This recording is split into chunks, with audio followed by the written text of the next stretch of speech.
It started like any other day. Sun was out, people were rushing to work, and I was already late as usual. I didn't know that by the end of that day, I'd lose someone I thought I'd grow old with. My best friend Josh, and we've known each other since we were kids. Same school, same neighborhood, even got matching tattoos after high school. We shared everything. So when I say it hit me hard, I mean it shattered me. The call came around 5:40 p.m. I remember because I was stuck in traffic, just staring at the red light that wouldn't change. My phone buzzed in the cup holder. I looked down and it was his mom. Josh's mom never calls me, not unless it's important. I answered with a weird feeling in my gut. And then she said the words I still hear in my head every night. Josh is gone. Just like that. No warning. No explanation. Gone. I didn't believe her. I said, "What do you mean gone? I just talked to him yesterday." But it was real. Josh had died. Heart attack, they said. Unexpected. Sudden. He was 28. Healthy. Always at the gym.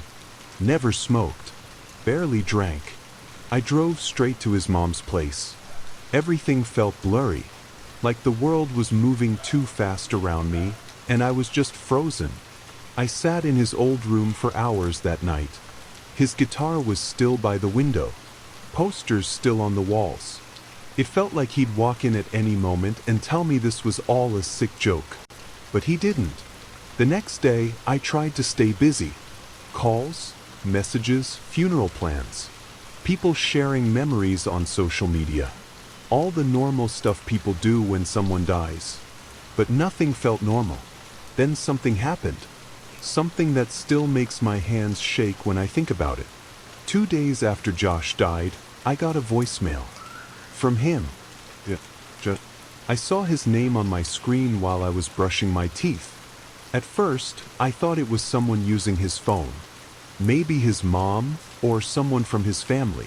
But no, it wasn't that. It was a voicemail. Sent at 3:17 a.m. I stared at it for a while. Just stared. My heart was racing. My body suddenly cold. I didn't press play at first.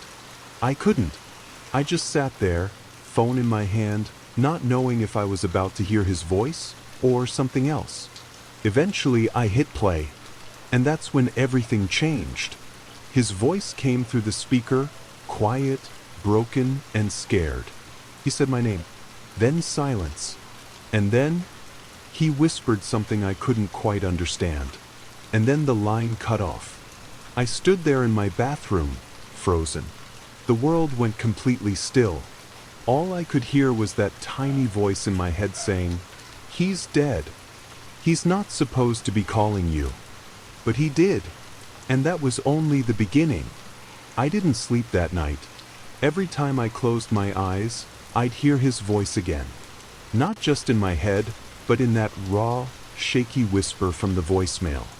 I must have listened to it 100 times, trying to catch every little sound, every tiny word behind the silence. He said my name. Then a pause. Then something like, "Don't trust," and the rest was swallowed by static.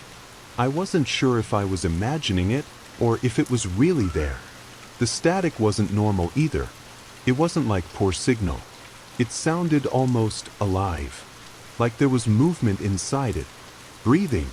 The time stamp haunted me. 3:17 a.m. Exactly 2 days after he died. I kept checking the call log like it would make more sense the 100th time. But it didn't. It was his number. The same one saved in my contacts. The same number I used to call every other day for years. At first, I thought maybe it was an old voicemail. Something delayed. Networks mess up sometimes, right? But I scrolled through my messages. Nothing was even close to this one. And even if it was delayed, how could it come through exactly 2 days after his death? Down to the minute? I wanted to believe it was just a glitch. Maybe someone found his phone and accidentally hit send. But that didn't sit right with me. So I did what any normal person would do. I called the number back. I held my breath as it rang. Once, twice, 3 times, then it clicked. But no voice answered. Just silence. Not even a voicemail box. Just this weird low hum, like a distant engine. Or maybe wind. But it didn't sound natural. I said, "Hello," twice. Nothing. Then the line disconnected. Now I was freaking out. I drove to his mom's house. I didn't care that it was past midnight. She opened the door looking tired, her eyes puffy from crying. I felt bad, but I had to ask. I told her everything. The voicemail, the call, even the static. She looked at me like she didn't know whether to cry or scream. Then she said something that made my skin crawl. His phone was buried with him. I just stood there, staring at her. I couldn't speak. She repeated it. He loved that phone. Wouldn't go anywhere without it. So we put it in his jacket pocket. It's in the ground. I left her house without saying much else. I didn't know what to say. If his phone was in the grave, then who left me that voicemail? And why did it sound like a warning? Something wasn't right. Something was very wrong. And deep down I knew. This wasn't over. I couldn't focus on anything the next day. Work emails piled up. My phone buzzed nonstop. But all I could think about was the voicemail. I kept playing it in my headphones again and again, each time hoping I'd catch one more word, one more clue. Josh's voice kept echoing in my head. Don't trust. Don't trust who? Why couldn't he finish the sentence? Around noon, I drove to the cemetery. I didn't tell anyone. I just needed to see the grave with my own eyes. The sky was gray, windy, cold even though it was spring. I found his headstone, still fresh, the dirt around it uneven and dark. There were flowers, some already wilted. I stood there for a long time, just staring. Part of me expected to hear my phone buzz again. Another message, another call, but nothing came. And then I did something I'm not proud of. I whispered, "Josh, if you can hear me, I need you to try again." Yeah, I know how that sounds.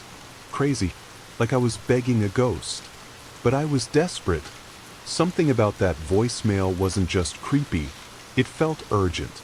Like he needed me to know something. That night, I went home and backed up the voicemail. Sent it to my laptop, cleaned the audio, slowed it down, reversed it. I tried everything. And that's when I heard something I hadn't noticed before. Under the static, just barely there, another sound. Breathing. Slow, shallow breathing. Not Josh's. It was heavier, closer to the mic, almost like someone, or something, was standing right over the phone.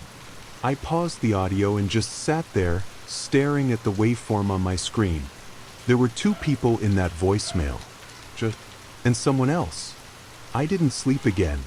By morning, I'd convinced myself I was reading too much into it. I just needed answers. Something logical. Something real. So I called the phone company. They told me Josh's number had been disconnected 2 days after he died. Disconnected. Shut off. I asked them, is there any way a voicemail could still be sent from that number? The guy on the phone hesitated. Then he said, no. Once the line is terminated, nothing can be sent. Not even a text. I thanked him, hung up, and just stared at my wall in silence. That's when I made the mistake of checking the voicemail details again. There was something I hadn't noticed before. Under location data, it said the message had been sent from his house. Josh's house. Where no one had been since he died. At least, that's what I thought. I sat there just staring at the screen. Sent from Josh's house. Not a tower. Not a nearby cell site. His exact address. My hands went cold. I tried to convince myself maybe it was just cache data. Some GPS glitch. I even Googled it. Yes, GPS errors happen.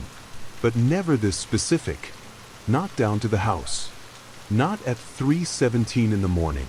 That night, I drove over there. I don't even know why. Curiosity, maybe.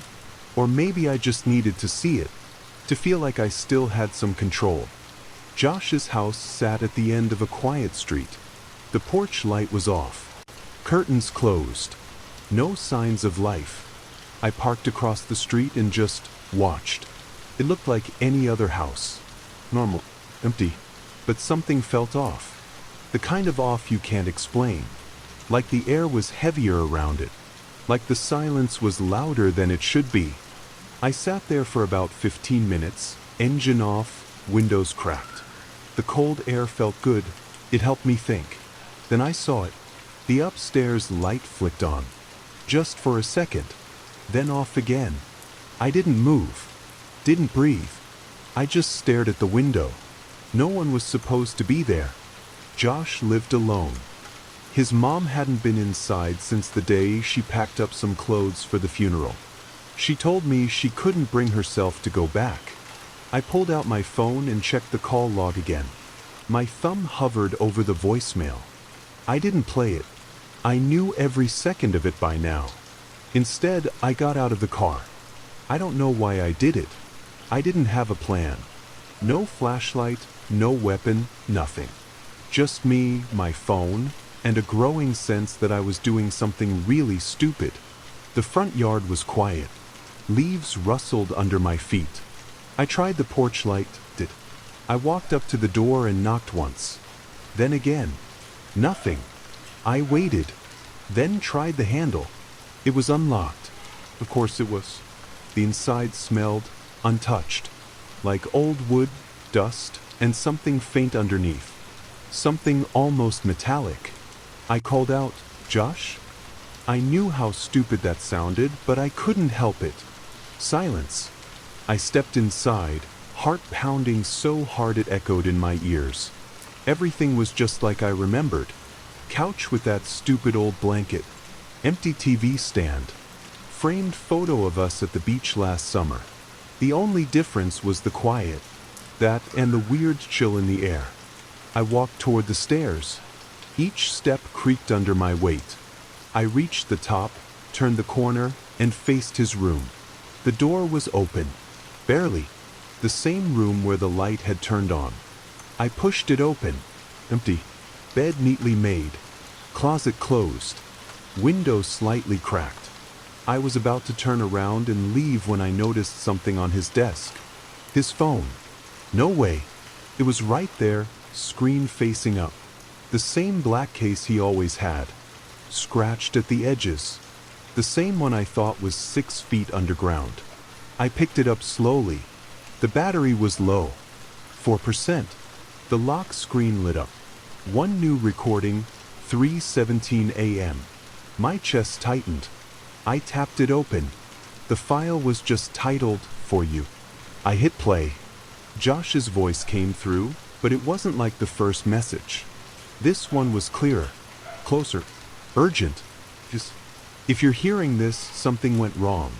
I thought I had more time. Don't go to the basement. Please. Whatever you do, don't." The audio cut out. Not a glitch. Not static. It just stopped. I stood there, holding the phone, realizing something I never thought I'd believe. Josh had tried to warn me, and I was already too late. I didn't move. I couldn't.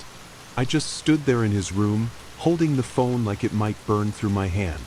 The message ended mid-sentence, like something, or someone, had stopped him from finishing. "Don't go to the basement." The words kept circling in my head, over and over again. I looked around the room, half expecting something to jump out. But it was still. Too still. Not peaceful, just waiting. I should have left.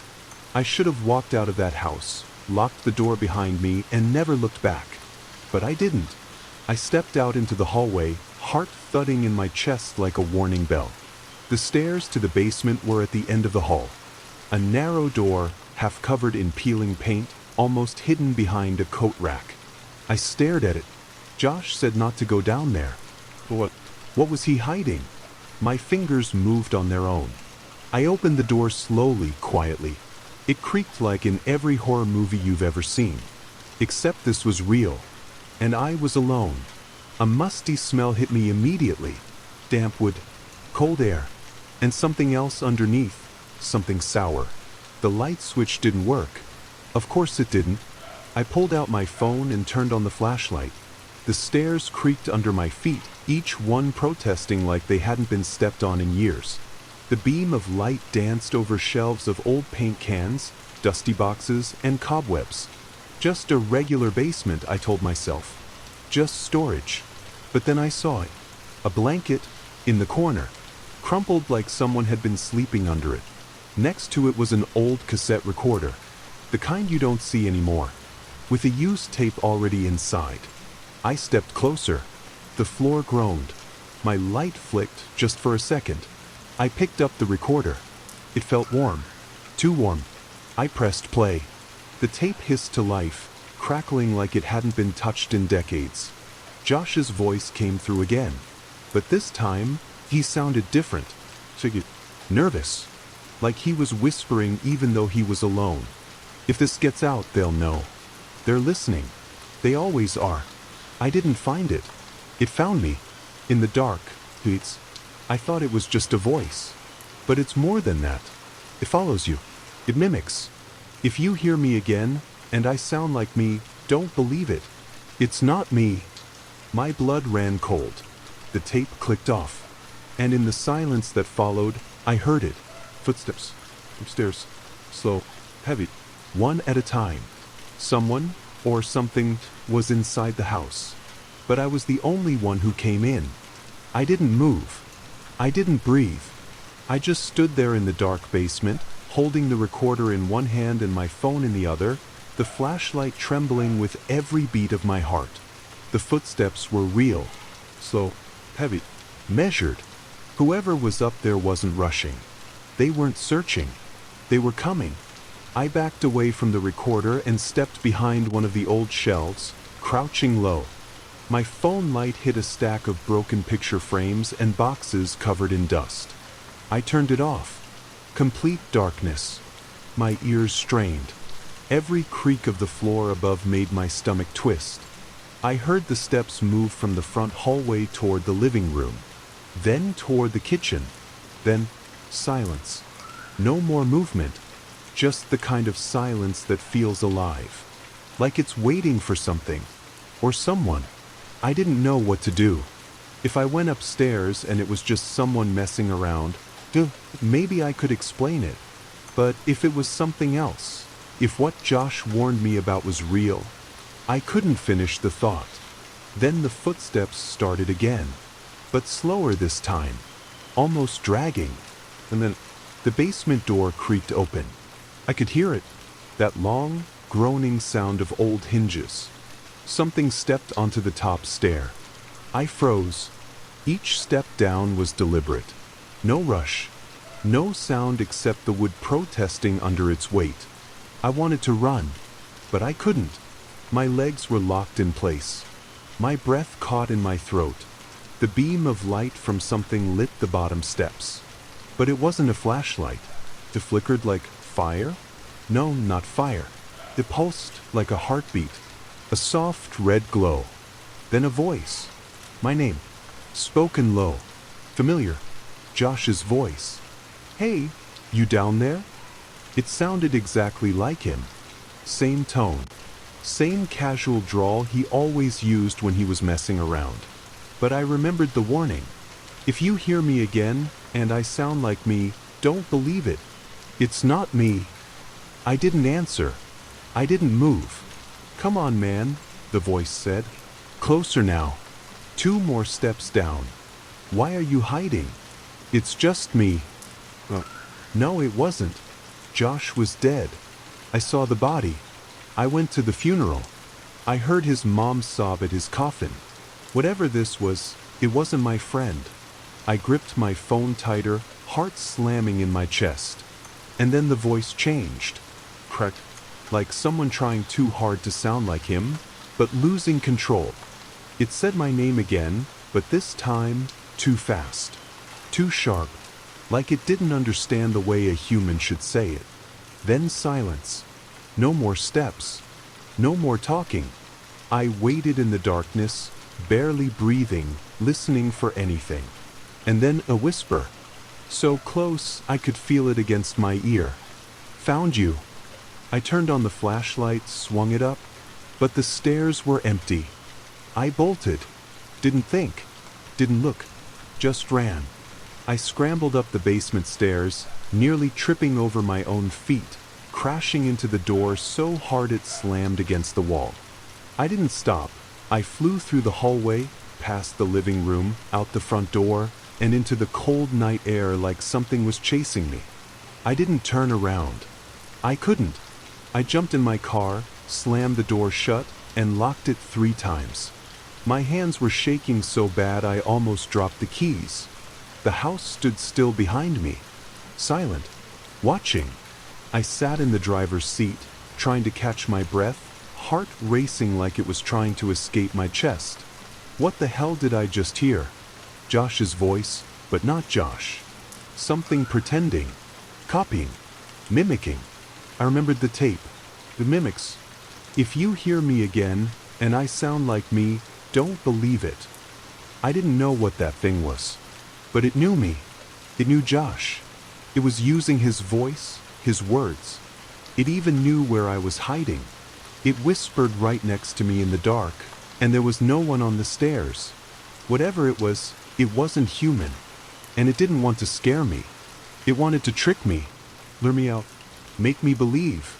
I drove straight home, locked every window, every door, left all the lights on, and sat in the middle of my apartment with the recorder on the table in front of me.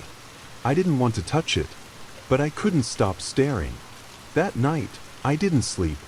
I couldn't. My phone stayed by my side, the voicemail still saved, still playing in my head even when it wasn't. At 3:17 a.m. exactly, my phone buzzed again. I didn't want to look, but I did. No caller ID. Voicemail received. I didn't press play. Not yet. Because this time, the file was longer. 3 minutes and 17 seconds. And it had a title. Let me in.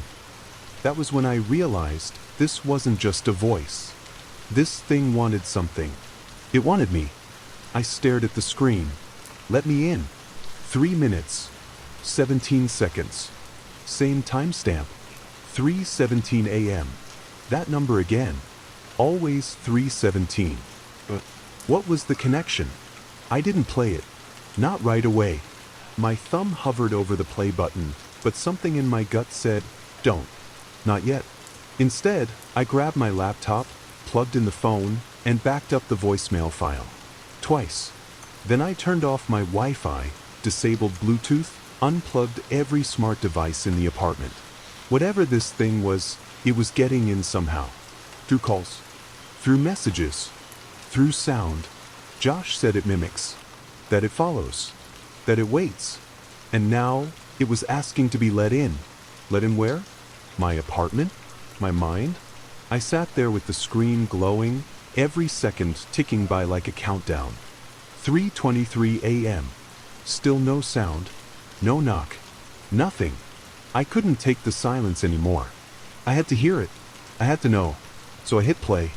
At first, it was just breathing. So, controlled. But close. Too close. Like someone was standing right next to the mic. Then came the voice. You left too early. Josh's voice. But it wasn't calm this time. It was sharp. Accusing. Like I'd done something wrong. Like I was supposed to stay. You heard me. You know what I said. But you didn't listen. The voice dropped lower, slower. You still don't get it. This isn't about me anymore. It's about you. You opened the door when you listened. When you came back. Now you need to finish it. I froze. Finish what? The audio cracked. Static flared like a scream, and then a new sound. Knocking. 3 knocks. Not in the audio. In real life. At my door. I paused the message instantly, heart pounding in my ears. Knock, knock, knock. Slow, heavy. like someone was pressing their knuckles hard into the wood. I didn't move. I stayed on the floor, eyes locked on the door, breath held. My phone buzzed again. A text. From Josh's number. "Let me in. I'm cold." I stared at it, hands trembling. Then a second text. "I'm outside." My blood ran cold. I stepped closer to the peephole, slowly, carefully, and looked. No one was there. But the hallway light was flickering. And on the floor, there was a phone. Josh's phone. The same one I'd seen in his room. The same one that was supposed to be buried with him. I didn't open the door. But I knew this wasn't over. Because the last message hadn't finished playing. And something was still waiting. I didn't sleep. I sat with my back to the door until the sun came up. Phone still in my hand, voicemail paused at exactly 2 minutes and 12 seconds. There were 65 seconds left. And I was terrified to hear them. The phone outside my door? Still there when I checked through the peephole at dawn. I didn't touch it. I didn't even open the door. I just stared at it through the tiny glass, like it might get up and move on its own. Eventually, around 9 a.m., it was gone. No knock. No sound. Just gone. I called in sick to work. Not that I could have functioned if I tried. My mind kept looping the same questions. What did it want? Why me? And what did Josh mean by, "You need to finish it"? I couldn't take it anymore. I had to talk to someone. I didn't go to the cops. I mean, what was I supposed to say? "Hey, I got a ghost voicemail and now my dead best friend's phone is stalking me"? I'd be locked up in 10 minutes. So I called someone else. Josh's mom. It felt wrong at first. She was grieving. I hadn't spoken to her since the funeral. But I needed to know more about him, about what he was into before he died, about anything that might explain this. When she picked up, her voice was hollow. Tired. I kept it simple at first. Asked if she still had any of Josh's things. She said no. Everything from the house was either boxed up or donated. Except for one thing. His journal. I never knew Josh kept one. He wasn't the type. He made fun of people who wrote things down. But she said he started keeping it about 3 weeks before he died. That's when it hit me. That's when the calls started. She told me she found it under his mattress. She hadn't read it. Couldn't bring herself to. I asked if I could come by. There was a long pause. Then she said, "Fine. But I want it back." By the time I got there, she had the journal in a plastic bag, like it might still carry something contagious. I thanked her. She didn't ask why I wanted it. She didn't have to. Back at my apartment, I sat down and opened the first page. Josh's handwriting was messy. Like he was rushing to get something out before he lost his nerve. The first entry read, March 3rd, it started with the voice. My blood went cold. He heard it too. Each entry after that was darker. More paranoid. Less like Josh. More like someone who was being watched. Followed. Haunted. Then, near the middle of the journal, one line stopped me cold. I answered the call at 3:17. That's when it marked me. That number again. Josh wasn't just leaving messages. He was warning me. And whatever had marked him was now trying to mark me. I flipped to the last written page. His handwriting was frantic, almost unreadable. If you're reading this, you've heard it too. Don't finish the message. Don't let it all in. That's when it becomes real. That's when it crosses over. I looked up from the journal, back at my phone, back at the paused voicemail. 65 seconds left. I hadn't heard it all, but something wanted me to. You said, I didn't play it. Not yet. The phone sat on the table like a trap, like it was waiting for me to slip, to press play, to invite it in. And now, after reading Josh's journal, I was sure of one thing. That voicemail wasn't just a recording. It was a door. And playing the rest of it, that would open it. Josh knew it. That's why he wrote, don't finish the message. That's why he said, that's when it crosses over. I needed answers. Real ones. Not from my phone. Not from dreams. From someone who might actually know what this was. So I reached out to someone I hadn't spoken to in years. Lena. She and Josh had dated back in college. Weird girl. Into all kinds of strange stuff. Paranormal forums, lucid dreaming, EVP recordings. The kind of stuff we all used to laugh about. Except she was never joking. Josh once said, if anything supernatural ever happens to me, Lena will probably already know about it. He wasn't wrong. I found her on Instagram. Sent her a message. Just said, something's happening. It's about Josh. I think it's serious. She replied within 10 minutes. Come over. Bring everything. Her apartment was packed with books, wires, candles, and symbols I didn't understand. It looked less like a home and more like a research lab run by a witch. I dumped everything on her table. My phone, the journal, the backup USB, even a printed transcript of the voicemail. She didn't laugh. Didn't ask if I was okay. She just picked up the journal and started flipping through it like she was reading something she'd seen before. After about 5 minutes, she looked up at me and said, "This is a mimic haunting." She said it like it was a known thing, like I should have already understood. Something is using Josh's voice, she continued. It's called a parasite pattern. They feed on familiarity, memory, grief, emotion. They don't just copy a person, they become them, or try to. The more you listen, the stronger the connection becomes. I asked her what happened if I played the rest of the voicemail. She paused, then said, "You let it in." "Into what?" I asked. She didn't answer right away. Finally, she whispered. The silence that followed was the heaviest I've ever felt. Lena leaned in close, serious now. "Have you seen it yet?" "Not just heard it. Seen it." I shook my head. "I don't think so." She nodded slowly. "Then you still have time." "Time for what?" "To close the door."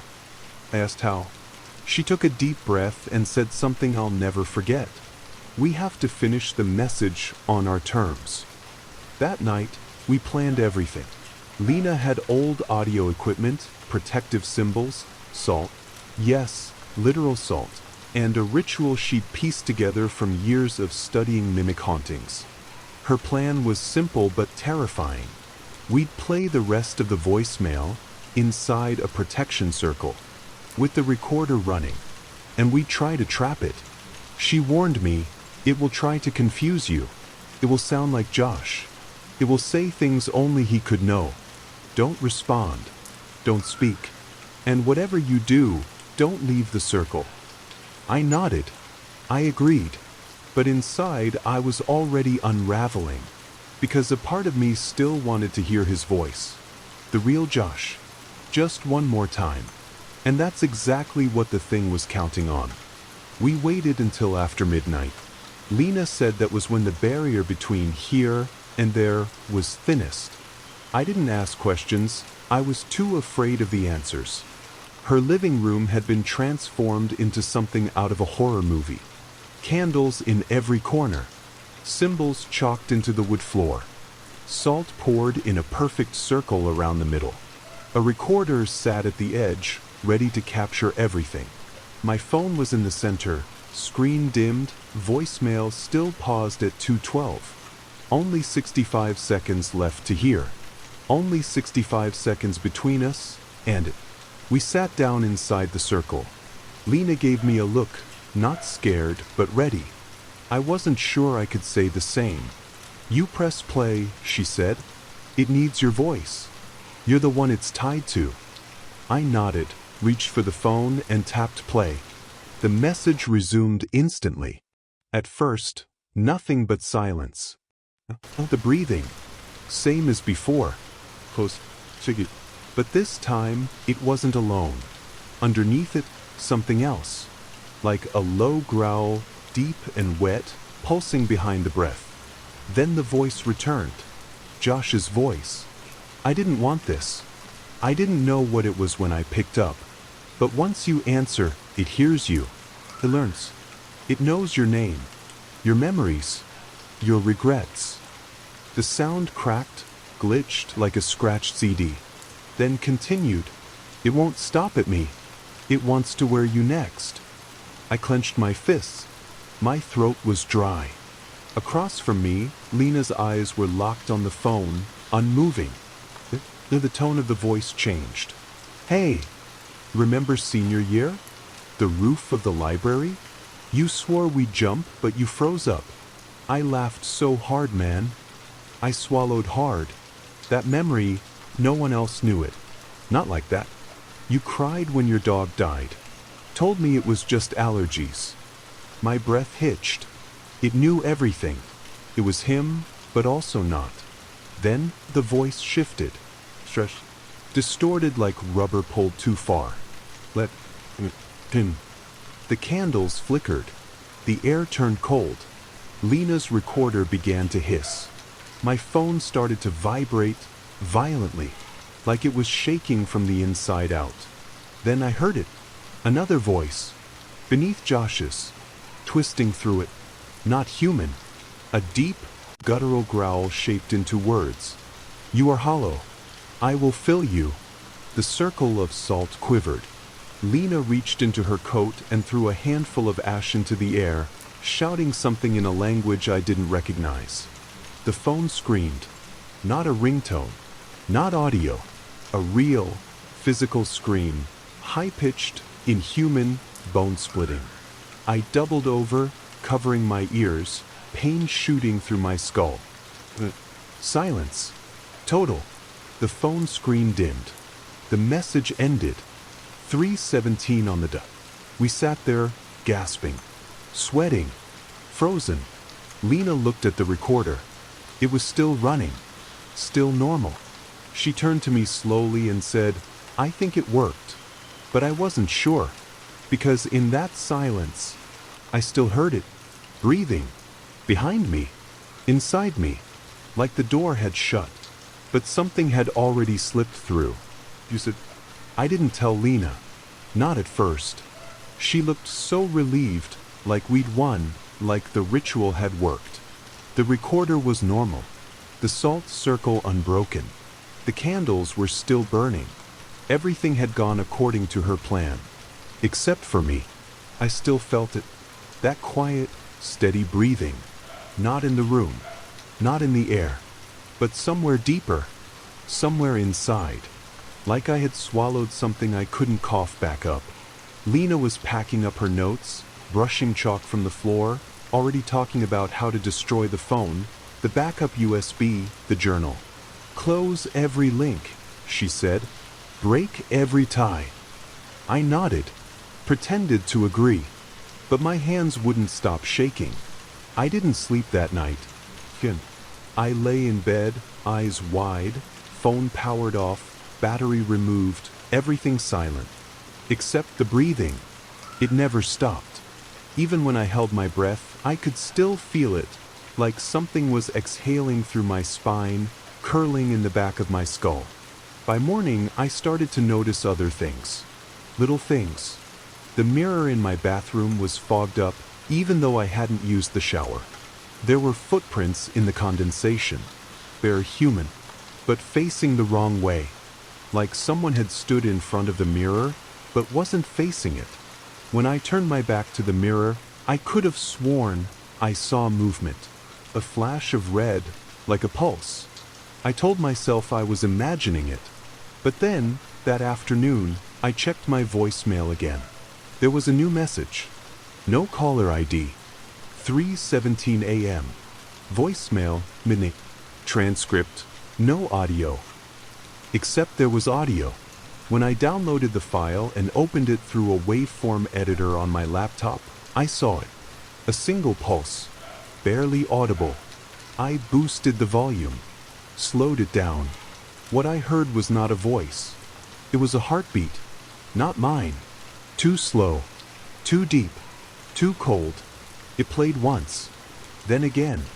Then a whisper layered just beneath it. You heard me. Now I live here. That's when I knew. The ritual didn't seal it out. It sealed it in. Inside me. It doesn't need the phone anymore. Doesn't need recordings. It already crossed. Now, every time I blink, I see it standing behind my reflection. Closer than before. Not Josh.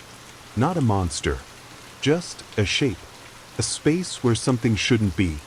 It breathes when I breathe. It watches when I sleep. I think it's waiting for me to listen to one more message. The one I haven't recorded yet.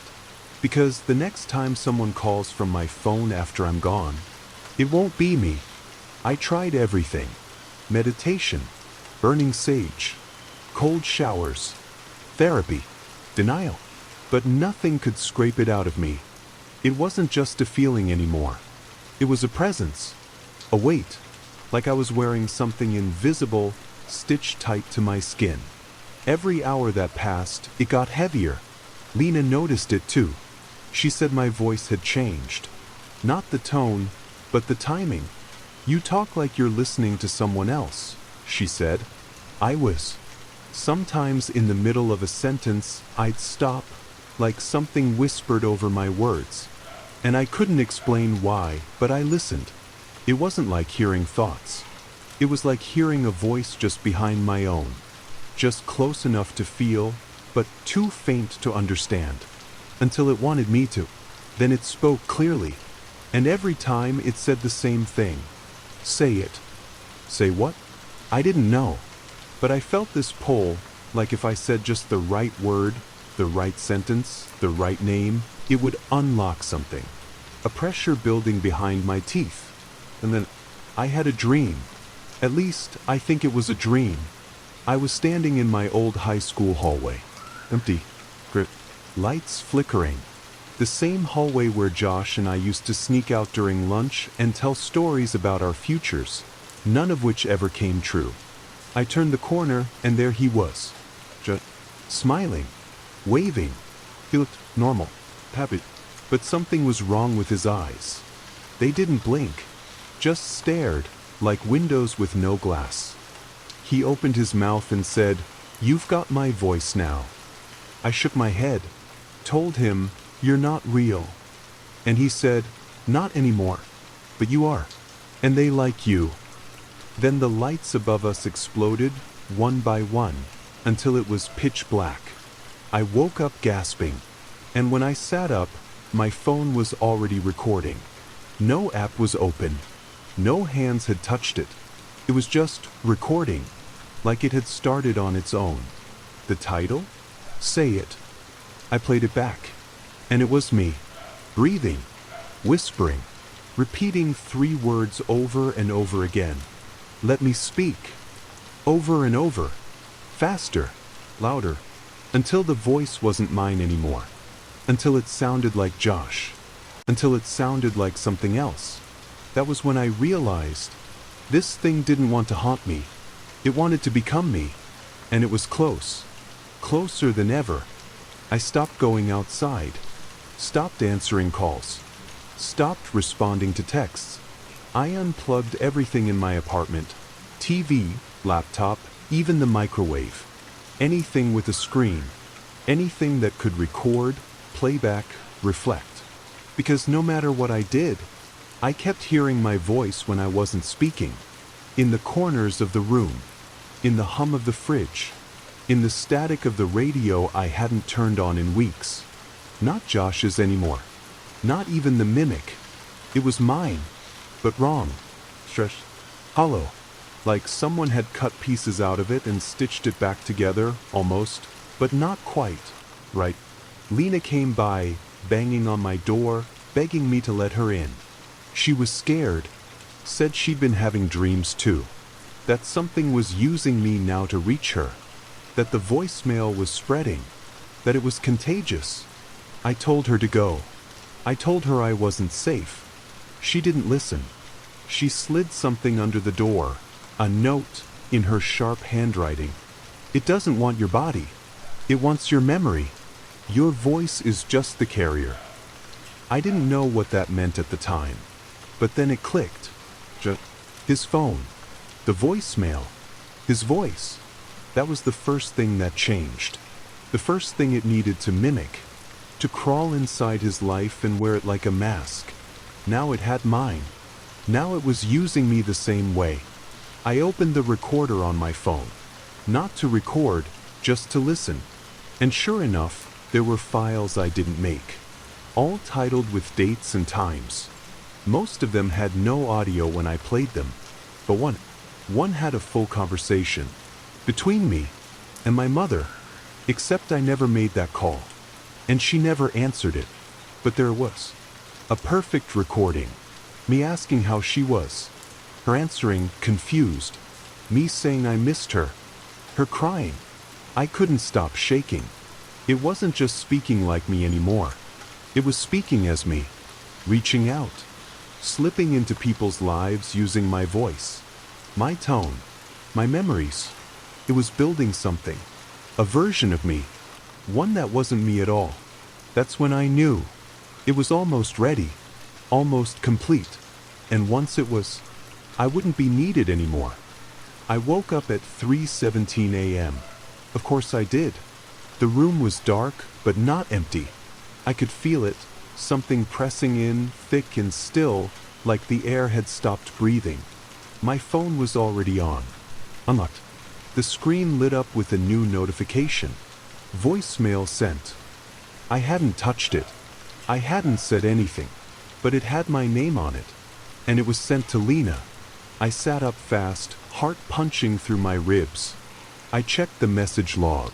There was a full voicemail, 3 minutes and 17 seconds long. Exactly. I hit play. I expected to hear my voice. But what came through was silence. Then the sound of something wet, shifting, like someone dragging their hand through water that wasn't clean. And then, a voice. Not mine. Not Josh's. Just a voice. Empty. Perfectly calm. And it said, I remember everything you were. Now I'll be better. The message ended with a sound I'll never forget. Lena. Screaming. Then, nothing. I grabbed my keys and ran. When I got to her apartment, the door was open. No lights. No sound. Inside, salt on the floor. A cracked recorder. A journal, half burned in the sink. And a phone. Not hers. But my real one was in my hand. The one in her apartment? Identical. Except for the wallpaper. It was a photo. Of me. But not any photo I'd ever taken. In it I was smiling. Standing in a place I didn't recognize. Surrounded by people whose faces were too blurry to understand. And behind me, barely visible, was Josh. Not the real Josh. The thing wearing his face. The phone buzzed. New voicemail. No caller ID. Timestamp, 3:17 a.m. I didn't press play. I didn't have to. Because I finally understood. This wasn't about the voicemail. It never was. It was about the echo, the pattern, the copy. The way grief makes you hear a voice long after it's gone. The way memory distorts, repeats, replays. This thing isn't a ghost. It's a recording. It finds a crack, grief, guilt, love, and slips inside. Then it learns. It builds a better version of you, piece by piece. And once it's finished, it plays you back into the world. Better, brighter, more believable. And no one ever knows the difference. Not your friends, not your family, not even you. Unless, maybe, one night, you hear a voicemail from someone you loved. Someone who shouldn't be calling anymore. And they say your name in a way only they ever could. And they tell you, I'm not dead. I just picked up the call. If that ever happens, don't listen. Delete the message. Break the phone. Walk away. Because once you hear it, it's already heard you.